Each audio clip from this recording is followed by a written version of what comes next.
All right. So, I have a subject of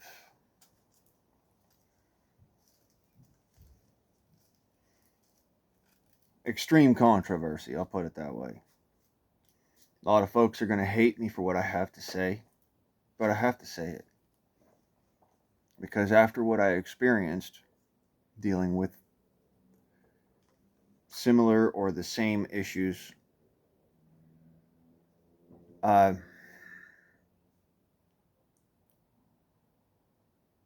and figuring out the way to do it,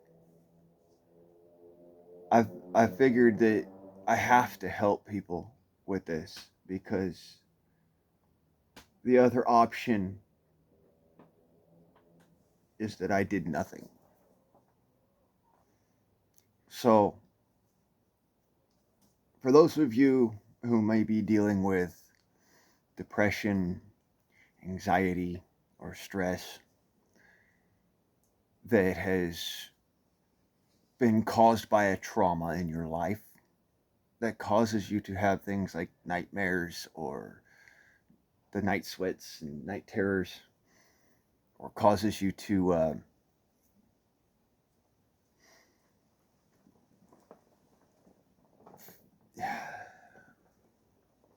heaven forbid, want to do things that are harmful to yourself. I want to help. I want to help you figure this out. So, this is how this works, folks. For those of you who are dealing with nightmares of things that you went through in your past that are due to things like PTSD, CPTSD, things like that. Jesus, sorry, had an egg explode just a couple minutes ago. It stinks. I'm trying to get through this so I can help you. Uh, the way around the nightmares, the way to make them stop, the way I figured it out, okay, was lucid dreaming. And the reason why it took so long to get to that is because it's really hard to lucid dream around other people in the house. If you're living with someone, it makes it 10 times more difficult to get past the nightmares because they are going to try and help you, but they don't know what to do. And I understand that they want to help you, and that's genuinely a good thing, it's great. But because they don't know what to do, they make the situation worse.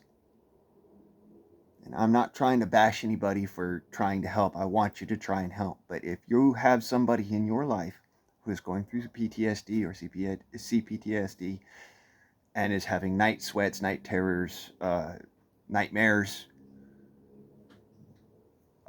and doesn't know about the lucid dreaming uh, hack, really, it's a brain hack,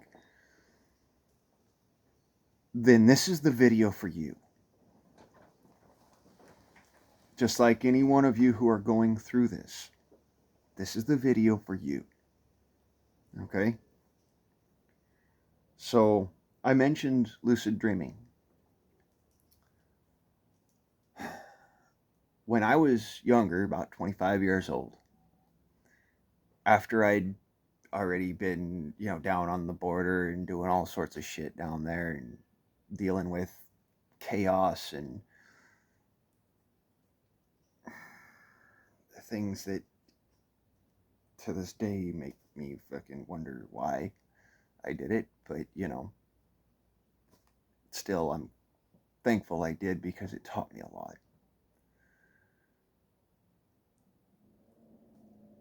I got stabbed in the chest by somebody who I thought would never be an issue. Someone who I thought would never be somebody I would ever have to face in hand to hand. Turns out, just because you're family with someone doesn't mean they won't try to kill you. just because you're related, whether that's through actual relation or blood relation, or that's through adoption. That doesn't matter. Family's family, and that's as simple as it gets. So remember, nobody is infallible.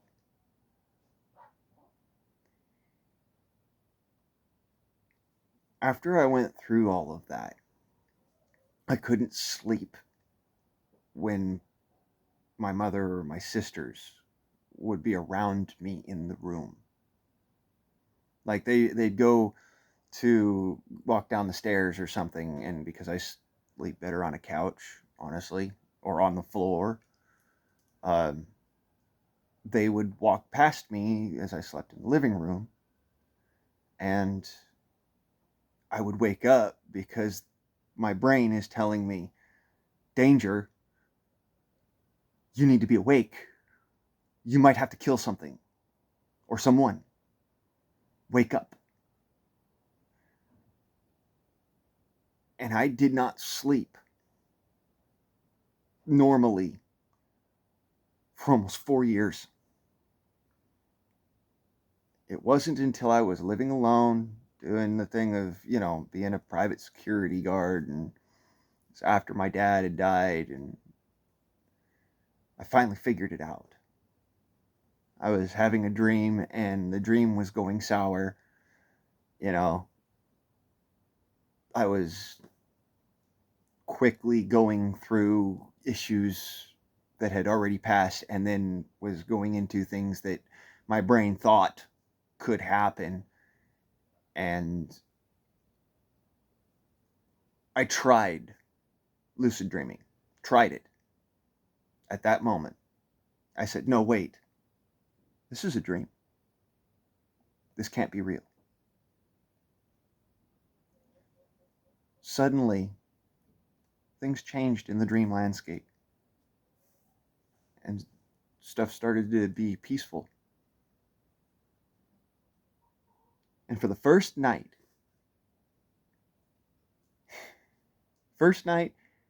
in almost a decade, I got an actual full night's sleep. Now, that's not to say that when I woke up the next day, I wasn't hating life, because I was in Blythe, California. I mean, anybody who lives there and doesn't hate their life, they haven't lived there long enough. But for that night, I slept well. When I woke the next day, I didn't have the headaches. I didn't feel like I wanted to just go and take a long fucking walk off a short pier into shark infested waters. You know what I mean? I felt good about what I was doing, because I could see clearly.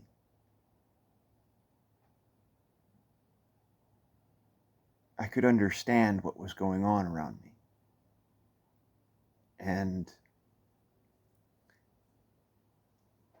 I could control my brain, what my brain was telling me to do or not telling me to do. In that moment, all of the hatred for myself, all of the fear that I had felt since I had gotten stabbed, all of the anger at the police department and the state and all that for not stopping this person beforehand when I called them, and then after the fact when it had already happened, melted away. I was able to find it within myself to forgive what they'd done. I will never forget it. I will never forget the feeling of the blade going into my chest. The sudden realization, I just got stabbed. I'm about to die.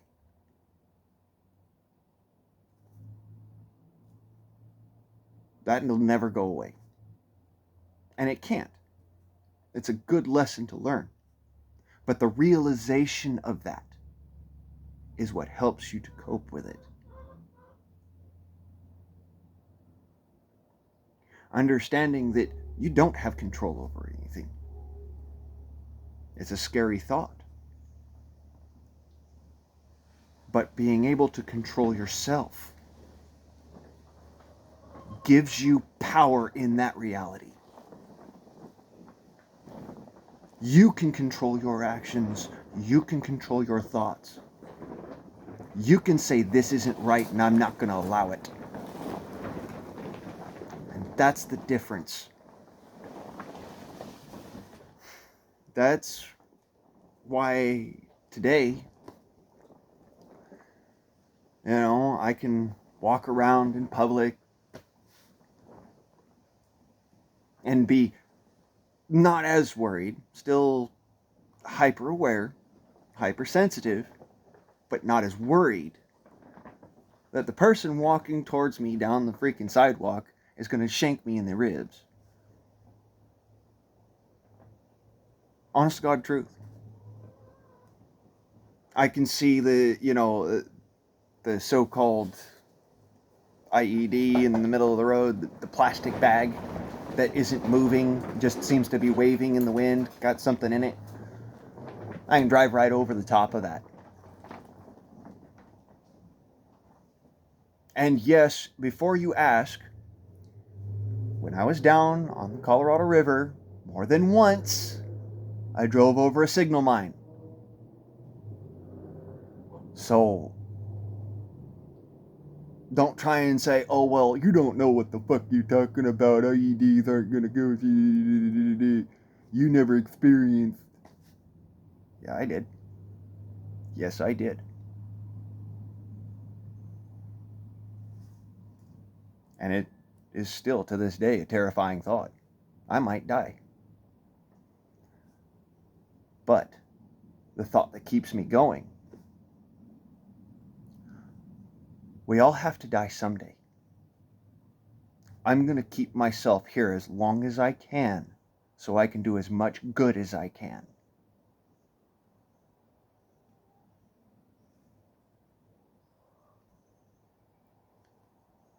I realized that the secret to winning a battle with CPTSD or PTSD is loving yourself. And when I say loving yourself, I'm not talking about sitting there and yanking the banking, okay? I'm talking about actually finding a way to be comfortable with the person you are inside. Look, for those of you who are veterans, look back at the reason why you started all this. Why you became a soldier or a sailor or a Marine or an airman or a guardsman or a guardian or a Minuteman. Look inside yourself and remember why you did it. Not what you did, not how you did it, why you did it. Use that as an anchor.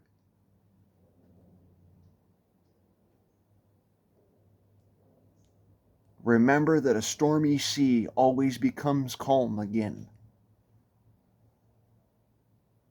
And it doesn't matter if you are a soldier or not. Everybody deals with these things.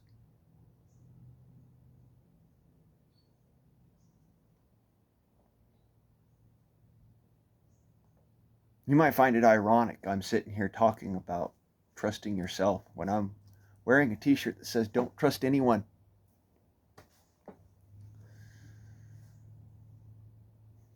Don't forget, the irony is not lost on me.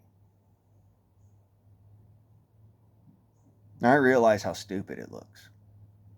To me, this is just a t-shirt.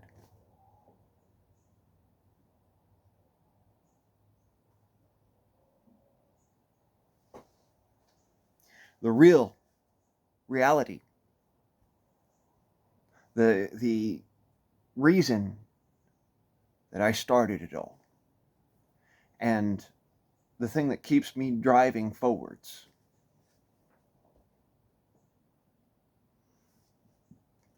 it's written in blood on my shoulder.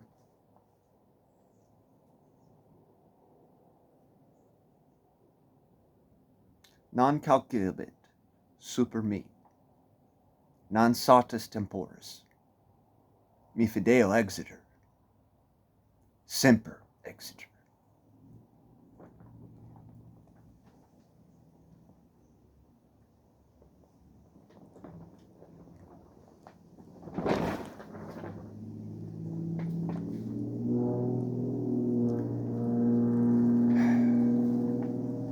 I chose to be a Minuteman because I knew the real battle was here in America, and I knew the real fight was here. In the minds of every human being, every American that I have ever walked by, ever sat there and smiled to, or felt disgust towards or disdain for, regardless of what your wishes or wants are, you're an American, you are my fucking brother and sister. Fuck the political aspirations of this, that, or the other, your party line politics. You could be a Democrat or a Republican, I don't care. You're an American. That's what I care about.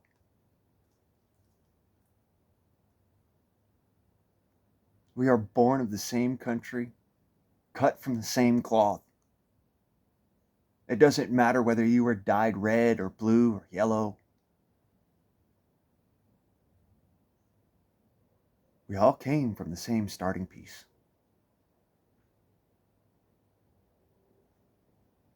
And you have to remember that those who wish to control you, that are not you,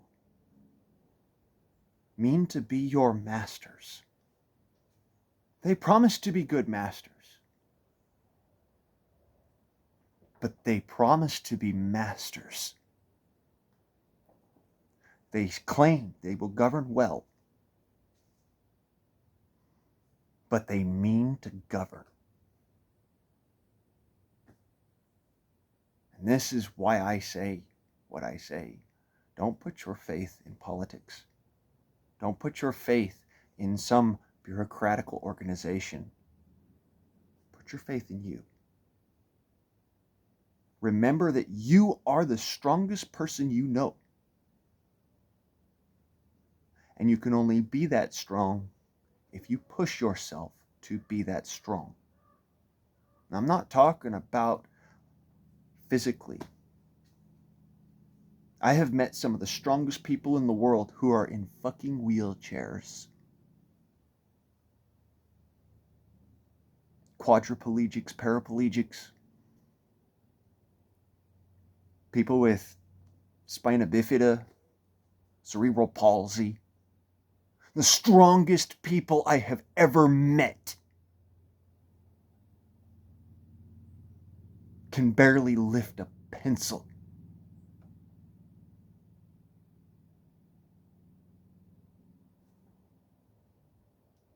You don't have an excuse for being weak.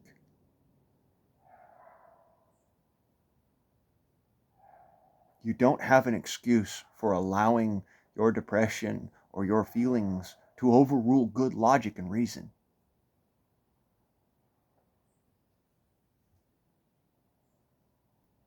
Some of the most staunch patriots I've ever met in my life came from California.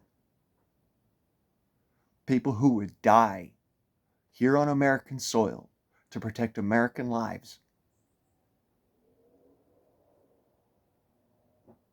rather than go join the military or something, which is also very patriotic.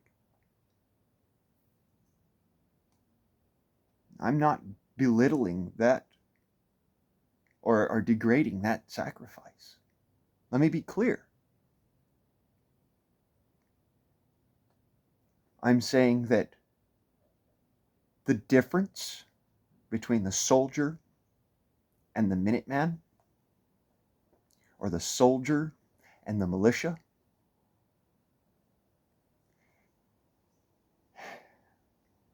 is AO. Simply. Nothing more and nothing less. It's just the area of operation.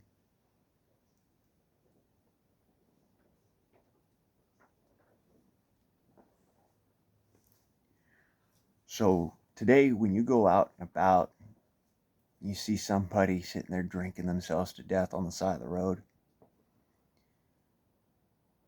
sit down and have a conversation with them if they'll allow you to. Try to be a friend. I'm not saying to me, you don't have to be a friend to me. I don't ask you to be a friend to me. Be a friend to someone. Because that's being a friend to yourself. Find the kindness in your heart to be a friend to yourself. All the shit that you went through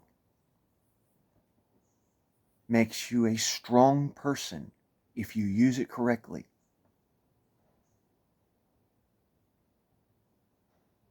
The nightmares go away when you realize that they are nightmares.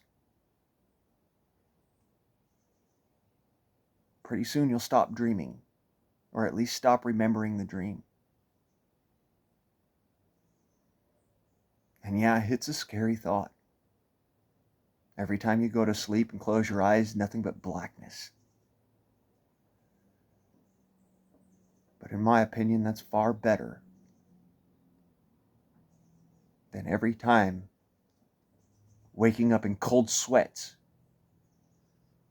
with a gun in your hand, pointing it at your wife or your husband, so your significant other, and then suddenly realizing, wait, I'm not over there anymore. I'm not in that zone anymore. I'm not dealing with that anymore. I'm not fighting with those people anymore. I'm home. I'm safe. And there's no reason to have this gun in my hand. It is far better to wake up every morning and be groggy as hell than to wake up in cold sweats and shivers, looking like a panicked rabbit. I know this from experience. So if you're struggling with nightmares, with that constant trauma, when you go to sleep tonight, say to yourself, I control this. My destiny is mine.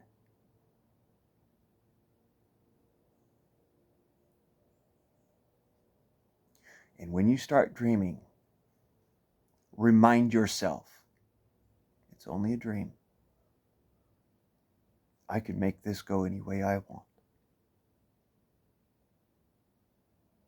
And then push it to go the way you want.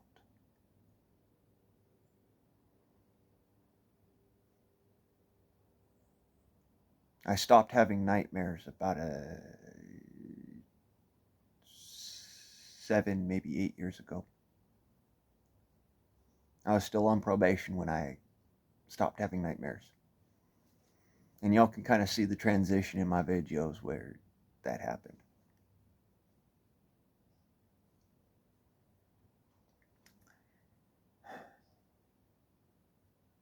I was very close at that point in time to just walking out into the desert and letting the desert do its thing. And then suddenly I said to myself, I got to get out of here or I'm going to die. And then I started saying it to y'all. Probably about a week later. You can literally see the transition in my videos, where I go from having huge dark circles under my eyes to now they're not really there anymore. And I've had my nose broken several times. I still have some shadow, and it's always going to be there. It's always going to be there because I've had my nose broken so many times. But it doesn't go all the way down like as if I didn't get any sleep. Yes, every now and then I still have issues sleeping, and that's going to happen. But you got to remember that is a response of your brain not having dreams. Your brain wants to think. It wants to have those dreams. It wants to dream because it's still trying to figure out what went wrong. And the thing is it's never going to because of what happened. So yes, you're going to have some sleepless nights, and I'm not going to deny that. But there are going to be nights where you get good sleep. And you wake up the next day happy. Till you get your cup of coffee and you have your little rage bout. Don't get me wrong, it does. It happens. Okay? But the reality of it is, you control it. Going to therapy is a coping mechanism that doesn't always work. But when you take control, when you go and grasp for that control and take it for yourself and fight for it, you will keep it.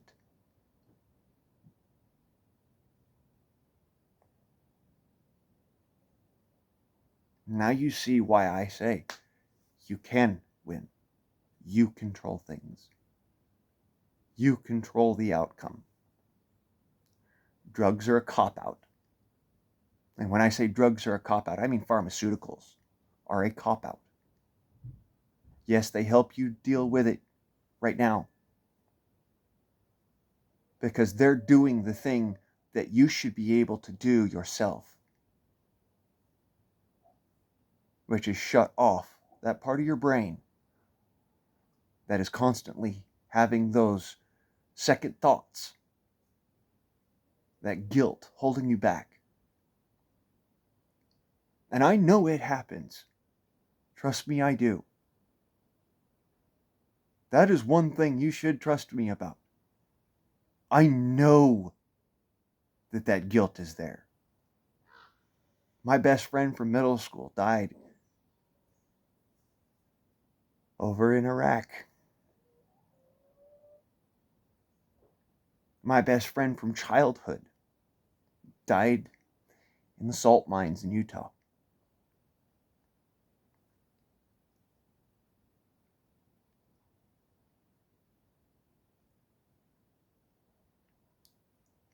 Don't think for a second that I don't feel guilt over that. That I don't feel like it should have been me. The reality of it is you're only lying to yourself if you think that. I still, every single day, struggle with that. But I struggle with it while I'm awake. And I remember I can make those decisions. I can live for them. And this is why I says therapy doesn't help. It simply gives you everything all at once in the same spot. It doesn't tell you how to deal with all of that. It just simply makes it so that you speak it. So you realize it's all there.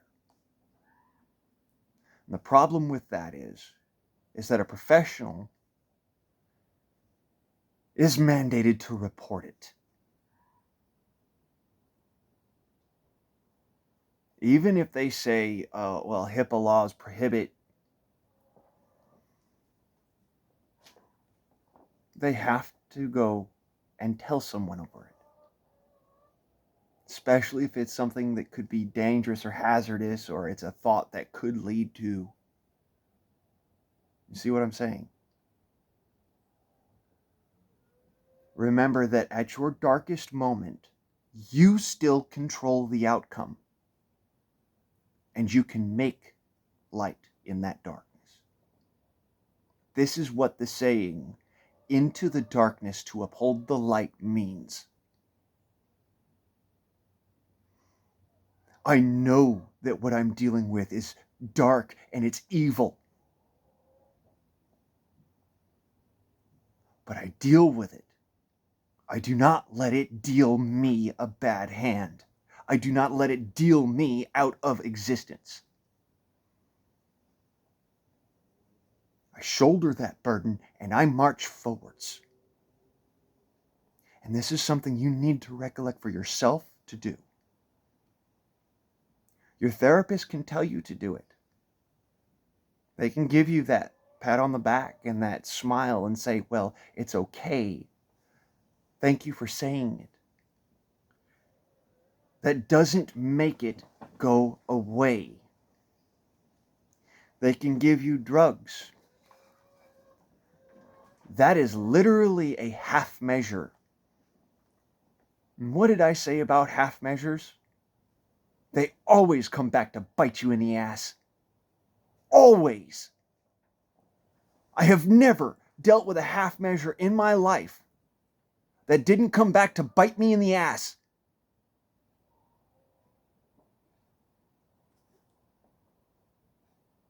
And that's straight up, honest to God truth. It's all or nothing. That's how I live anymore. And I'm going to give it my all.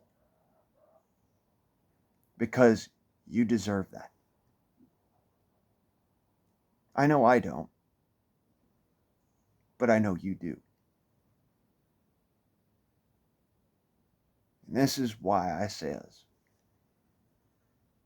you can control it. You have to reach back and remember why you did it in the first place. Cling to that like it's your guiding light, because it is. It's what keeps you as an angel and not as a demon. Remember, the only difference between angels and demons was selfishness.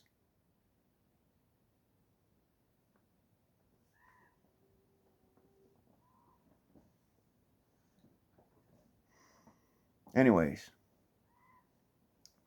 I hope I helped you. I hope I could give you something from my experience that actually saved my life. That actually helped me to get past what had happened to me that was the most traumatic situation in my life. Somebody tried to take mine and failed. And then the very people who claimed to protect me failed.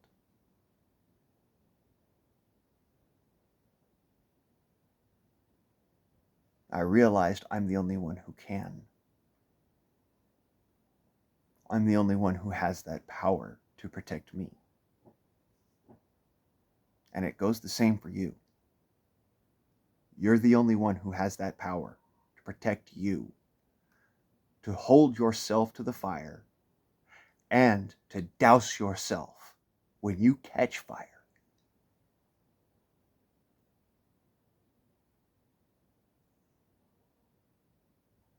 Remember this. This is what I mean by love. I'm not talking about sex or lust or small trinkets or little bitty random acts of kindness. I'm talking about having that absolute connection with an understanding that all of us are one.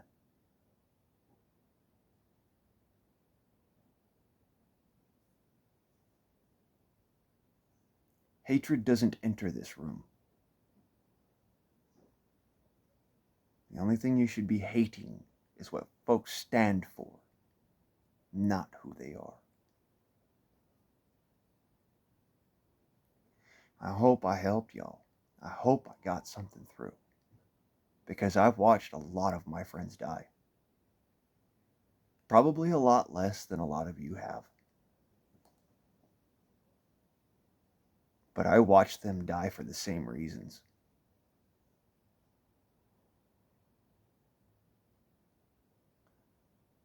And I'm thankful that I lived, because I might be able to save one. And if I save one, and it's only one,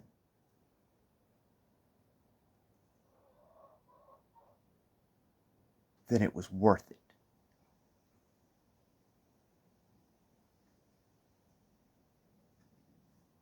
Y'all have a good day. God, universe, whatever you believe, the ancestors, may they bless you. And remember, I live in the circle. And I remember that always it is a circle. You live, you die, you repeat it.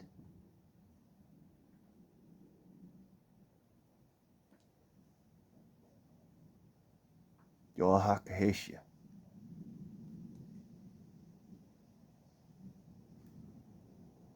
Mahawa Ude. Uncle Ichi.